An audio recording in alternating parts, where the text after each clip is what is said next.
మహిళల కోసం central bank of India ఇప్పుడు మీకు అందిస్తోంది గృహ రుణం. అతి తక్కువ వడ్డీ రేట్లకే ప్రత్యేక సెంటు గృహలక్ష్మి. పూర్తి వివరాలకు వెంటనే సంప్రదించండి 18003030.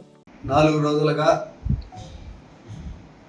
మాజీ మంత్రివర్యులు, మాజీ శాసనసభ్యులు గౌరవనీయులు కాకాని గోవర్ధన్ రెడ్డి గారు ప్రతిరోజు మీడియాలో కానీ వాట్సాప్లో కానీ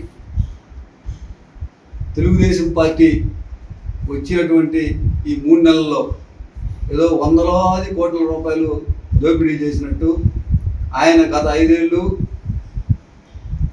నిజాయితీగా ఈ నియోజకవర్గంలో పాపం ఈ రాష్ట్రంలో నాకన్నా నిజాయితీ పరుడు లేడు, మీరే మొత్తం అవినీతి అక్రమాలకు పాల్పడుతుందని ఆరోపణలు చేస్తూ ప్రతినిత్యం నిద్ర పట్టక లేనిపోని విషయాలు, ఆయనకి రాత్రులు ఏవైతే కల్లో ఆయన ఊహించుకుంటున్నాడో అవన్నీ మీడియా ముందు ఆయన ఒక్కడే కూర్చొని పాపము రికార్డ్ చేసుకొని పోస్టులు చేస్తూ ఉన్నాడు. అది మీరు అందరూ గమనించారు. నేను అడుగుతున్నా కాకాని గోవర్ధన్ రెడ్డి గారిని, ఇసుక రాలేదని మొన్న ఒకరోజు ఆయన మాట్లాడినట్టు వాట్సాప్లో ఇసుక లేక అనేక ఇబ్బందులు పడుతున్నారు ప్రజలు, చంద్రబాబు నాయుడు చంద్రమోహన్ రెడ్డి గారు ఏం చేస్తున్నారు ఒకరోజు ప్రశ్నిస్తున్నట్టు చూశారు. నిన్న అంటాడు సొరాయిపాలెంలో ఇసుకలు వాడుతున్నారు, 100 కోట్లు ఎత్తేసినారు అని అంటున్నారు. తెలుగుదేశం ప్రభుత్వం వచ్చిన తర్వాత ఈ 3 నెలలైంది. ఈ 3 నెలల కాలంలో ఎక్కడైనా సరే ఒక టిప్పర్తో కానీ ఒక లారీతో కానీ ఇసుకుపోయినట్టు మీరు చూసారా? బెంగళూరు కానీ చెన్నై కానీ అని నేను అడుగుతున్నా. మీ హయాంలో ఈరోజు ఈ రాష్ట్రంలో ఇసుక కొరత కారణం మీరు, మీ నాయకుడు జగన్మోహన్ రెడ్డి. మొత్తం రాజ్యాంగబద్ధమైనటువంటి అనుమతులు ఏమీ లేకుండా, ఈసీ అనుమతులు లేకుండా, పర్యావరణ అనుమతులు లేకుండా రాష్ట్రంలో ఉన్నటువంటి మొత్తం ఇసుకొని సహజ వనరులను దోచేసినటువంటి ఘన చరిత్ర మీకు, మీ నాయకులకు ఉంది. మీతో సహా, అంటే కాకాని గోవర్ధన్ రెడ్డితో సహా ఇరువురు రీచ్లో ఒక్కొక్క లారీ 70 టన్నులు, 40 టన్నులు, 60 టన్నులు ఇసుకుని బళ్ళారి, చెన్నై తరలించినటువంటి గనుడు నీవు. అనేక సార్లు మీడియా మిత్రులు, ప్రతిపక్షంలో ఉన్న మేము మీకు ఫోటోలతో సహా లారీలా చూపించాము. స్పందించేదానికి ఆ రోజు అధికారులందరూ మీ చెప్పు చేతుల్లో పెట్టుకుని నీ ఇష్టానుసారం మొత్తం ఇరువురులో ఉన్న ఇసుకంతా దోచుకుని తిన్నావు నువ్వే.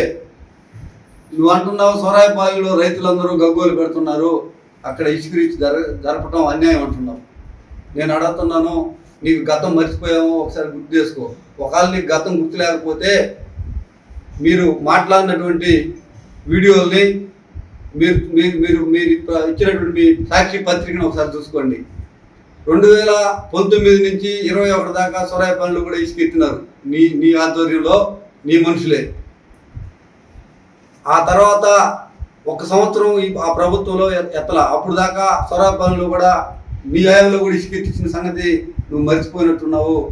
నువ్వు రాత్రి కొనుక్కున్నప్పుడు ఒకసారి గుర్తు చేసుకో, లేకపోతే పాత వీడియోలు, పాత పేపర్లు, మీ సాక్షి పేపర్లు ఒకసారి చూసి ఎత్తింది ఎత్తుంది తెలుస్తుంది.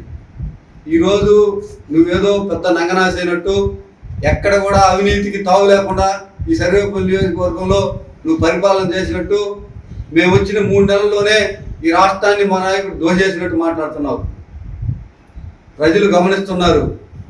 పొదలకూరు మండలంలో ఉన్నటువంటి సోదరులు, ప్రజలు, రైతులు చూస్తున్నారు. ఎవరు ఏం చేశారనేది గమనిస్తూనే ఉన్నారు.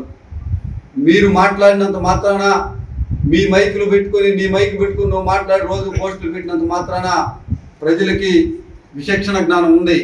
విచక్షణ ఉండబట్టే ఎవరు మంచి ఎవరు చెడ్డని గత ఎన్నికల్లో నిరూపించారు, మంచికి ఓటేశారు.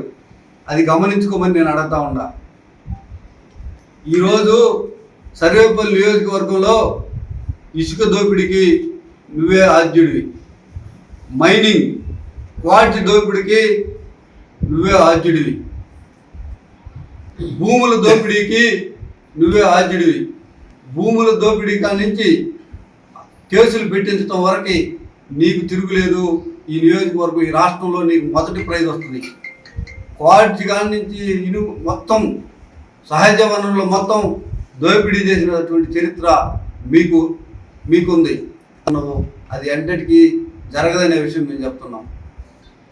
ఈరోజు సూరాయిపాలెంలో ఇసుక ప్రభుత్వ అనుమతులతో ఒక పద్ధతి ప్రకారం ఎత్తాలనే దానికే మా నాయకుడు చూస్తున్నాడు. కానీ నీలాగా మిషన్లు పెట్టి టిప్పర్లు పెట్టి ఇసుక ఎత్తి దోసుకోవాలనే ఆలోచనతో తెలుగుదేశం ప్రభుత్వం కానీ తెలుగుదేశం పార్టీలో నాయకులు కానీ మా నాయకులకు కానీ ఆలోచనే లేదనే విషయాన్ని తెలియజేస్తున్నాం.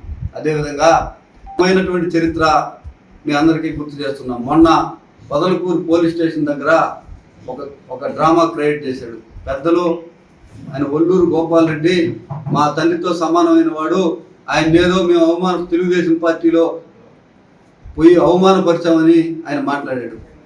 ఆ రోజు కాకాని గోవర్ధన్ రెడ్డి ఒక స్క్రిప్ట్ తయారు చేసుకుని వచ్చాడు.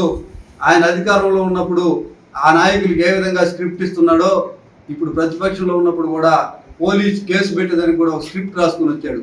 పాపం 85 సంవత్సరాల వయసు ఉన్నటువంటి ఆ గోపాల్ రెడ్డి గోపాల్ రెడ్డి 25 సంవత్సరాలు ఆయనే చెప్తున్నాడు, ఈయన సర్పంచి మా తండ్రి సమానులని. ఆయన చేత ఆ కాగితం మీద సంతకం పెట్టించి నా ఇంట్లో విలువైన ఆభరణాలు వస్తువులు పోయినాయి అన్నాడు. ఎవరు దొంగలించారు అంటే అక్కడికి వెళ్ళినటువంటి రెవెన్యూ పోలీస్ ఆయన విలువైనటువంటి ఆభరణాలు దొంగలించాడని ఈయన సమక్షంలో మాజీ మంత్రి కాకాని గోవర్ధన్ రెడ్డి సమక్షంలో ఎస్ఐ గారికి రిపోర్ట్ చేసినారు. మరిన్ని వీడియోస్ కోసం ఛానల్ ని సబ్స్క్రైబ్ చేయండి. లేటెస్ట్ అప్డేట్స్ కోసం వాట్సాప్ ఛానల్ ని ఫాలో చేయండి. అండ్ లింక్ డిస్క్రిప్షన్ లో ఉంది.